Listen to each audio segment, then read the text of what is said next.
ಆ ಹಳ್ಳಿ ಹೈದರ ಹನುಮಂತನ ಆದ ನಂತರ ಇನ್ನೇನು ಯಾರಾದರೂ ಈಗ ಹನುಮಂತನ ರೆಕಾರ್ಡನ್ನು ಬ್ರೇಕ್ ಮಾಡೋದಕ್ಕೆ ಗಿಲ್ಲಿಯಿಂದ ಸಾಧ್ಯನಾ ಅನ್ನುವಂಥ ಲೆಕ್ಕಾಚಾರ ನೋಡ್ತಾ ಹೋದರೆ, ಒಂದಿಷ್ಟು ಸಾಮಾಜಿಕ ಜಾಲತಾಣದಲ್ಲಿ ಒಂದಿಷ್ಟು ಮಾಹಿತಿಗಳನ್ನು ಕೆದಕುವಂಥ ಕೆಲಸ ಮಾಡ್ತಾ ಹೋದರೆ, ಕಮೆಂಟ್ಗಳನ್ನು ನೋಡ್ತಾ ಹೋದರೆ 5 ಕೋಟಿ ಅಲ್ಲ 10 ಕೋಟಿ ಒಂದಿಷ್ಟು ಓಟ್ ಬಿದ್ದಿದೆ ಅನ್ನುವಂಥ ಒಂದಿಷ್ಟು ಅನುಮಾನ ಬರ್ತಾ ಇದೆ.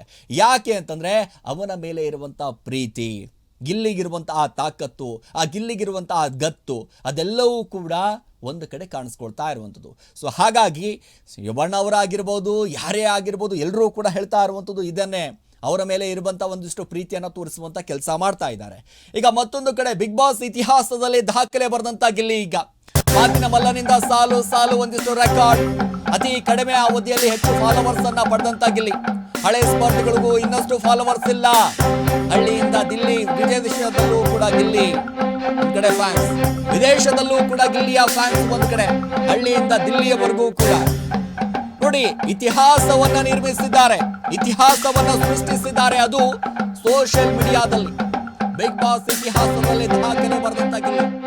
1.5 ಮಿಲಿಯನ್ ಏನೋ ಆಗ್ಬಿಟ್ಟಿದೆ ಈಗ ಫಾಲೋವರ್ಸ್. ಈಗ ಏನು 12 ಸೀಸನ್ ಅಲ್ಲಿ ಯಾರ್ಯಾರು ಸ್ಪರ್ಧಿಗಳು ಹೋಗಿದಾರಲ್ಲ, ಸರಿ ಸುಮಾರು ಏನಿಲ್ಲ ಅಂತಂದ್ರೆ 400 ರಿಂದ 500 ಜನ ಬಿಗ್ ಬಾಸ್ ಹೋಗಿ ಬಂದಿದಾರಲ್ಲ, ಅವರೆಲ್ಲರ ಒಂದಿಷ್ಟು ಈ ಫಾಲೋವರ್ಸ್ ಗಳನ್ನ ಗಮನಿಸ್ತಾ ಹೋದ್ರೆ, ಇನ್ಸ್ಟಾಗ್ರಾಮ್ ನಲ್ಲಿ ಇರುವಂತಹ ಫಾಲೋವರ್ಸ್ ಗಳನ್ನ ಗಮನಿಸ್ತಾ ಹೋದ್ರೆ ದಾಖಲೆಯನ್ನ ಬಂದಿದ್ದಾರೆ ಗಿಲ್ಲಿ.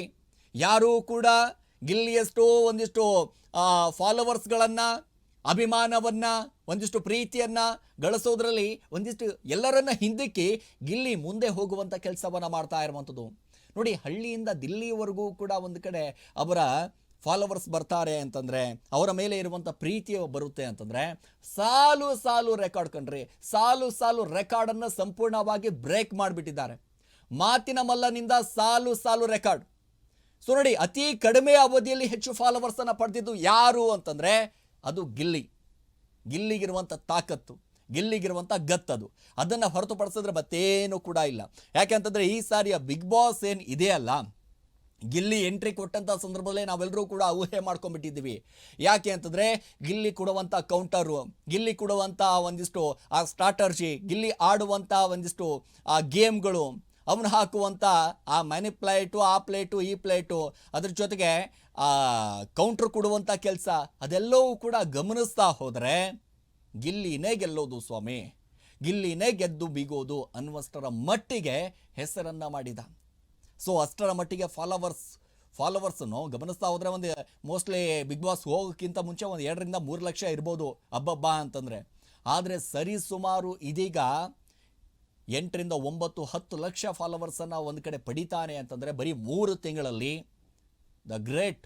ಯಾಕೆಂತಂದರೆ ಇಷ್ಟರ ಮಟ್ಟಿಗೆ ಪ್ರೀತಿ 3 ತಿಂಗಳಲ್ಲಿ ಕರ್ನಾಟಕ ಜನತೆ ಒಂದು ಕಡೆ ಕೊಟ್ಟಿದೆ ಅಂತಂದರೆ ಅವನ ಮೇಲೆ ಇರುವಂಥ ಒಂದು ವಿಶ್ವಾಸ, ಅವನು ಕೊಟ್ಟಿರುವಂಥ ಒಂದಿಷ್ಟು ಕಂಟೆಂಟು, ಅವನು ಕೊಟ್ಟಿರುವಂಥ ಒಂದಿಷ್ಟು ಜನರಿಗೆ ಎಂಟರ್ಟೈನ್ಮೆಂಟು.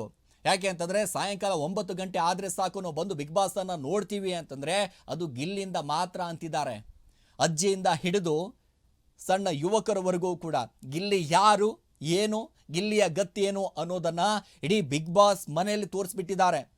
ಏನಾದರೂ ಅಶ್ವಿನಿ ಗೌಡ ಅವರು ಇರಲಿಲ್ಲ ಅಂತಂದರೆ ಗಿಲ್ಲಿದು ಒಂದು ಕಡೆ ಯಾರು ಏನು ಅನ್ನೋದ್ರ ಬಗ್ಗೆ ಕೂಡ ಒಂದಿಷ್ಟು ಹುಡುಕ್ಬೇಕಾಗ್ತಿತ್ತು ಸಹಜವಾಗಿ. ಯಾಕೆ ಅಂತಂದರೆ ಅಶ್ವಿನಿ ವರ್ಸಸ್ ಗಿಲ್ಲಿ, ಗಿಲ್ಲಿ ವರ್ಸಸ್ ಅಶ್ವಿನಿ ಗೌಡ ಇರಲಿಲ್ಲ ಅಂತಂದರೆ ಸಹಜವಾಗಿ ಇಬ್ಬರೂ ಕೂಡ ಒಂದು ರೀತಿಯಾಗಿ, ಅಶ್ವಿನಿ ಗೌಡ ಅವರು ಇದ್ದಂಥ ಸಂದರ್ಭದಲ್ಲಿ ಗಿಲ್ಲಿ ಪರಿಚಯ ಆಗಿದ್ದು, ಗಿಲ್ಲಿ ಇದ್ದಂಥ ಸಂದರ್ಭದಲ್ಲಿ ಅಶ್ವಿನಿ ಗೌಡ ಅವರು ಪರಿಚಯ ಆಗಿರುವಂಥದ್ದು.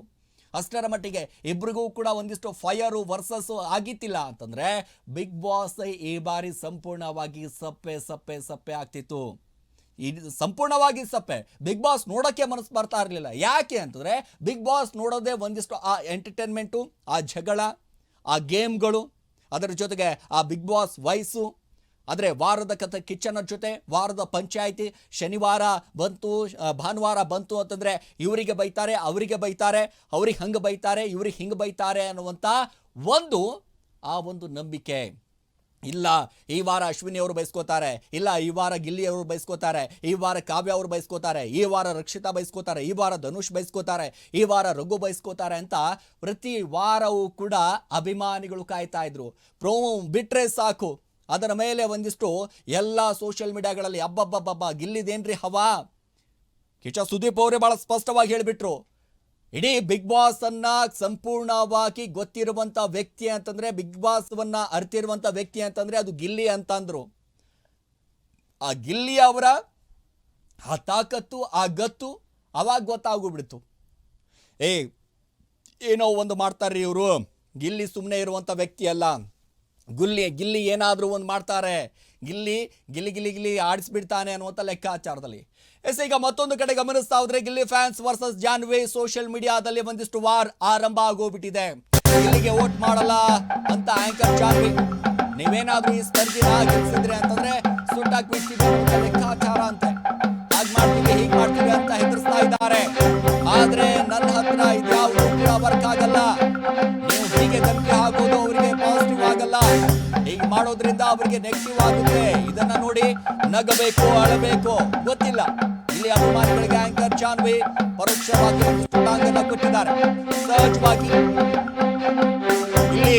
ಇಲ್ಲಿ ಫ್ಯಾನ್ಸ್ ವರ್ಸಸ್ ಜಾನ್ವಿ ಸೋಷಿಯಲ್ ಮೀಡಿಯಾದಲ್ಲಿ ಸಿಕ್ಕಾಪಟ್ಟೆ ವಾರು. ಗಿಲ್ಲಿಗೆ ವೋಟ್ ಮಾಡಲ್ಲ ಅಂತ ಆಂಕರ್ ಜಾನ್ವಿ ಅವರು, ಯಾಕೆಂದ್ರೆ ಅವರ ಕೇಳತಿ ಒಂದ್ ಕಡೆ ಗಮನಿಸ್ತಾ ಹೋದ್ರೆ ಅಶ್ವಿನಿ ಗೌಡ ಅವರು ಗೆಲ್ಲಲೇಬೇಕು ಅನ್ನುವಂಥ ಲೆಕ್ಕಾಚಾರದಲ್ಲಿ. ಸೊ ಮೊದಲಿಗೆ ಜಾನ್ವಿ ಅವರು ಏನು ಹೇಳಿದ್ದಾರೆ ಬನ್ನಿ ಕೇಳ್ಕೊಂಬರೋಣ. ಅಶ್ವಿನಿ ಅವರು ಫಿನಾಲೆಗೆ ಬಂದಿದ್ದಾರೆ. ತುಂಬಾ ಚೆನ್ನಾಗಿ ಆಟ ಆಡಿದ್ದಾರೆ. ನಾನು ಆಲ್ರೆಡಿ ವೋಟ್ ಮಾಡಿದ್ದೀನಿ. ನಿಮ್ಮ ಅತ್ಯಮೂಲ್ಯವಾದ 99 ಮತಗಳನ್ನ ಅಶ್ವಿನಿ ಅವರಿಗೆ ವೋಟ್ ಮಾಡಿ. ತುಂಬಾ ಚೆನ್ನಾಗಿ ಆಟ ಆಡಿದ್ದಾರೆ. ತನ್ಗೆ ಅನ್ಸಿದ್ದನ್ನ ನೇರವಾಗಿ ಯಾವುದೇ ದಯಾ ದಾಕ್ಷಿಣ್ಯ ಇಲ್ಲದೆ ಮಾತಾಡಿದ್ದಾರೆ. ಶಕ್ತಿ ಮೀರಿ ಟಾಸ್ಕ್ ಆಡಿದ್ದಾರೆ. ಸೊ ವಿನ್ನಿಂಗಿಗೆ ಅವರು ಡಿಸರ್ವಿಂಗ್. ಹಾಗಾಗಿ ಅಶ್ವಿನಿ ಅವರಿಗೆ ವೋಟ್ ಮಾಡಿ ಅಶ್ವಿನಿ ಅವ್ರನ್ನೇ ಗೆಲ್ಸೋಣ ಅಂತ ಹೇಳಕ್ ಇಷ್ಟಪಡ್ತೀನಿ. ಮತ್ತೆ ಇನ್ನೊಂದು, ಕೆಲವು ಅಭ್ಯರ್ಥಿಗಳ ಅಭಿಮಾನಿಗಳು ನೀವೇನಾದ್ರೂ ಈ ಕಂಟೆಸ್ಟೆಂಟ್ ನ ಗೆಲ್ಲಿಸ್ಲಿಲ್ಲ ಅಂದ್ರೆ ಬಂದ್ ಸುಟ್ಟಾಕ್ಬಿಡ್ತೀವಿ, ಹಂಗ್ ಮಾಡ್ಬಿಡ್ತೀವಿ, ಹಿಂಗ್ ಮಾಡ್ಬಿಡ್ತೀವಿ ಅಂತ ಹೇಳಿ ಹೆದರ್ಸ್ತಾ ಇದ್ದೀರಾ. ಇದ್ಯಾವುದು ವರ್ಕ್ ಆಗಲ್ಲ. ಮತ್ತೆ ನೀವು ಅಭ್ಯರ್ಥಿ ಪರ ಮಾಡ್ತಾ ಇರೋದು ಅವರಿಗೆ ಪಾಸಿಟಿವ್ ಅಂತೂ ಖಂಡಿತ ಆಗಲ್ಲ. ಹೀಗೆ ಮಾಡಿದ್ರೆ ನೆಗೆಟಿವ್ ಆಗುತ್ತೆ. ಸೊ ಅದ್ರ ಬಗ್ಗೆ ಹುಷಾರಾಗಿ. ನನ್ನ ಆತ್ಮೀಯ ಗೆಳತಿ ಅಶ್ವಿನಿ ಅವರು ಫಿನಾಲೆಗೆ ಬಂದಿದ್ದಾರೆ. ತುಂಬಾ ಚೆನ್ನಾಗಿ ಆಟ ಆಡಿದ್ದಾರೆ. ನಾನು ಆಲ್ರೆಡಿ ವೋಟ್ ಮಾಡಿದ್ದೀನಿ. ನಿಮ್ಮ ಅತ್ಯಮೂಲ್ಯವಾದ 99 ಮತಗಳನ್ನ ಅಶ್ವಿನಿ ಅವರಿಗೆ ವೋಟ್ ಮಾಡಿ. ತುಂಬಾ ಚೆನ್ನಾಗಿ ಆಟ ಆಡಿದ್ದಾರೆ. ತನ್ಗೆ ಅನ್ಸಿದ್ದನ್ನ ನೇರವಾಗಿ ಯಾವುದೇ ದಯಾ ದಾಕ್ಷಿಣ್ಯ ಇಲ್ಲದೆ ಮಾತಾಡಿದ್ದಾರೆ. ಶಕ್ತಿ ಮೀರಿ ಟಾಸ್ಕ್ ಆಡಿದ್ದಾರೆ. ಸೊ ವಿನ್ನಿಂಗಿಗೆ ಅವರು ಡಿಸರ್ವಿಂಗ್. ಹಾಗಾಗಿ ಅಶ್ವಿನಿ ಅವರಿಗೆ ವೋಟ್ ಮಾಡಿ ಅಶ್ವಿನಿ ಅವ್ರನ್ನೇ ಗೆಲ್ಸೋಣ ಅಂತ ಹೇಳಕ್ ಇಷ್ಟಪಡ್ತೀನಿ. ಮತ್ತೆ ಇನ್ನೊಂದು, ಕೆಲವು ಅಭ್ಯರ್ಥಿಗಳ ಅಭಿಮಾನಿಗಳು ನೀವೇನಾದ್ರೂ ಈ ಕಂಟೆಸ್ಟೆಂಟ್ ನ ಗೆಲ್ಲಿಸ್ಲಿಲ್ಲ ಅಂದ್ರೆ ಬಂದ್ ಸುಟ್ಟಾಕ್ಬಿಡ್ತೀವಿ, ಹಂಗ್ ಮಾಡ್ಬಿಡ್ತೀವಿ, ಹಿಂಗ್ ಮಾಡ್ಬಿಡ್ತೀವಿ ಅಂತ ಹೇಳಿ ಹೆದರ್ಸ್ತಾ ಇದ್ದೀರಾ. ಇದ್ಯಾವುದು ವರ್ಕ್ ಆಗಲ್ಲ. ಮತ್ತೆ ನೀವು ಅಭ್ಯರ್ಥಿ ಪರ ಮಾಡ್ತಾ ಇರೋದು ಅವರಿಗೆ ಪಾಸಿಟಿವ್ ಅಂತೂ ಖಂಡಿತ ಆಗಲ್ಲ. ಹೀಗೆ ಮಾಡಿದ್ರೆ ನೆಗೆಟಿವ್ ಆಗುತ್ತೆ. ಸೊ ಅದ್ರ ಬಗ್ಗೆ ಹುಷಾರಾಗಿ.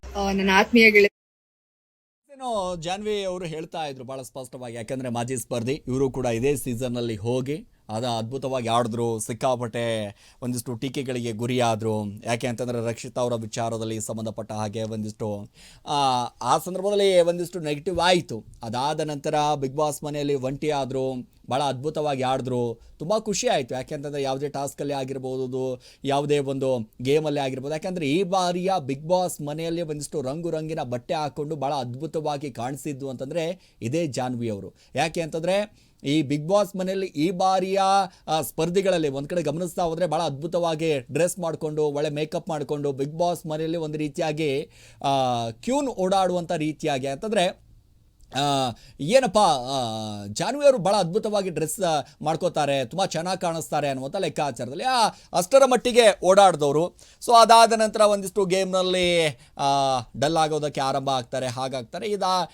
ಅಶ್ವಿನಿ ಗೌಡ ಅವರು ಹಾಗೂ ಜಾನ್ವಿ ಅವರ ಒಂದು ಫ್ರೆಂಡ್ಶಿಪ್ ಇದೆಯಲ್ಲ, ಒಂದು ಬಾಂಡಿಂಗ್ ಇದೆಯಲ್ಲ, ಭಾಳ ಅದ್ಭುತವಾಗಿ ಬೆಳೆದಿತ್ತು. ಯಾಕಂದರೆ ಬಿಗ್ ಬಾಸ್ ಮನೆಯಲ್ಲಿ ಇಬ್ಬರ ಒಂದಿಷ್ಟು ಜರ್ನಿ ಅಂತ ಬಂದಾಗ ಒಂದು ಕಡೆ ಒಂದು ವಾರ ಭಾಳ ಅದ್ಭುತವಾಗಿ, 1ನೇ ವಾರ, 2ನೇ ವಾರ, 3ನೇ ವಾರಕ್ಕೆ ಬಂದಂಥ ಸಂದರ್ಭದಲ್ಲೂ ಕೂಡ ಬಾಂಡಿಂಗ್ ತುಂಬ ಬೆಳೆದು ಬಿಡುತ್ತೆ. ಒಂದಿಷ್ಟು ಆ ಸಂದರ್ಭದಲ್ಲಿ ರಕ್ಷಿತಾ ಜೊತೆ ಜಗಳ ಆದಾಗ ಒಂದಿಷ್ಟು ಆರೋಪಗಳು ಪ್ರತ್ಯಾರೋಪಗಳು ಬರುತ್ತೆ. ಆದರೂ ಕೂಡ ಅದೆಲ್ಲವೂ ಕೂಡ ಒಂದಿಷ್ಟು ಬದಿಗಿಟ್ಟು ನಾವಿಬ್ಬರೂ ಕೂಡ ವಿನ್ ಆಗಬೇಕು, ನಾವಿಬ್ಬರೂ ಕೂಡ ಗೆಲ್ಲಬೇಕು ಅನ್ನುವಂಥ ಲೆಕ್ಕಾಚಾರದಲ್ಲಿ ಮೈಂಡ್ ಸೆಟ್ನಲ್ಲಿ ಇರ್ತಾರೆ. ನಾವಿಬ್ಬರೂ ಕೂಡ ಜಗಳಾಡಿದ್ದೀವಿ, ನಾವಿಬ್ಬರೂ ಕೂಡ ಮಾತಾಡಿಸ್ತಾ ಇಲ್ಲ ಅನ್ನುವಂಥ ಲೆಕ್ಕಾಚಾರದಲ್ಲಿ ಇರ್ತಾರೆ. ಆದರೂ ಕೂಡ ಅದು ಕೊನೆ ಮೂಮೆಂಟ್ನಲ್ಲಿ ಎಲ್ರಿಗೂ ಕೂಡ ಗೊತ್ತಾಗುತ್ತೆ. ಅದಾದ ನಂತರ ಹೊರಗಡೆ ಬಂದು ಇದೀಗ ನೋಡಿ ಸಹಜವಾಗಿ ಅವರ ಗೆಳೆತನ ಆಗಿರ್ಬೋದು, ಅವರ ಪ್ರೀತಿ ಆಗಿರ್ಬೋದು, ಸಹಜವಾಗಿ ತೋರಿಸುವಂಥ ಕೆಲಸ ಮಾಡ್ತಾ ಇದ್ದಾರೆ. ಅಶ್ವಿನಿ ಗೌಡ ಅವರಿಗೆ ವೋಟ್ ಮಾಡಬೇಕು, ಹಾಗೆ ಮಾಡಬೇಕು, ಹೀಗೆ ಮಾಡಬೇಕು ಅಂತ.